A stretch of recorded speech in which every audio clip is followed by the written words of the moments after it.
I've got a funny story that I want to share with you. It's called my bobblehead doll story.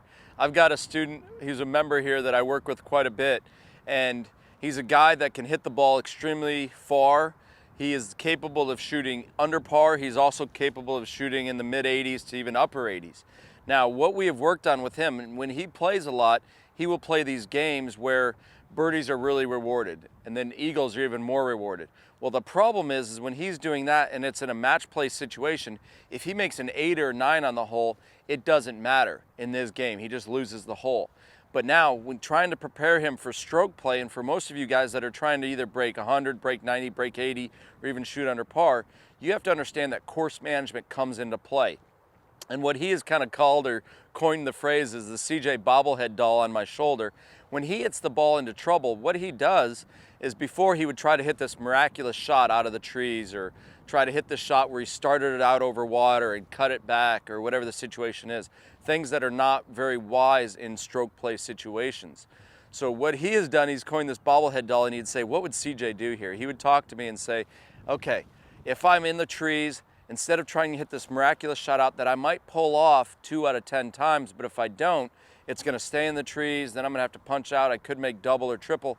He is now punching out to a safe distance. We have worked on his wedges where he knows exactly how far his wedges go, whether he's doing a half swing, a 3/4, or a full. And he has a favorite distance. That distance is 92 yards for him. So he punches out to 92 yards, and at least that way, when he hits his favorite distance up there, he's usually hitting it inside of 10 feet. So he can make par a lot of times from trouble. And so by doing that, if he doesn't make par, he just makes a bogey. A bogey will not hurt you in stroke play events. What will hurt you are double bogeys and triple. It's easy to come back.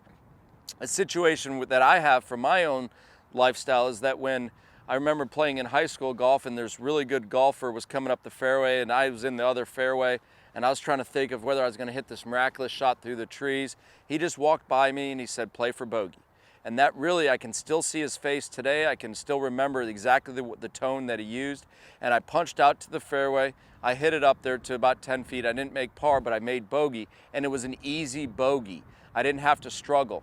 More often than not, I'm gonna make some of those pars, but I will not make the high numbers. Bogeys, as I said, won't always kill you. If you are at a situation where you are trying to break 90, it's not the bogeys that are hurting you, it's the doubles, it's the triples, because a person that's shooting in the 90s has some good holes. A guy that's shooting in the 80s has some good holes. It's just those bad shots or those high scores that he makes that really hurt him.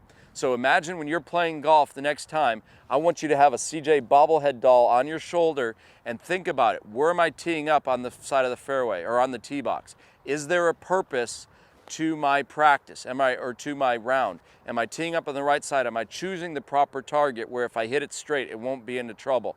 Am I making the fairway as long as possible? Am I trying to make birdie with a 5-iron or a hybrid in my hand when I could aim for the big side of the green and just 2-putt and get par? So make sure you play your golf with a bobblehead doll around, and I want to hear your comments about how much better your course management has become with the CJ bobblehead on your shoulder.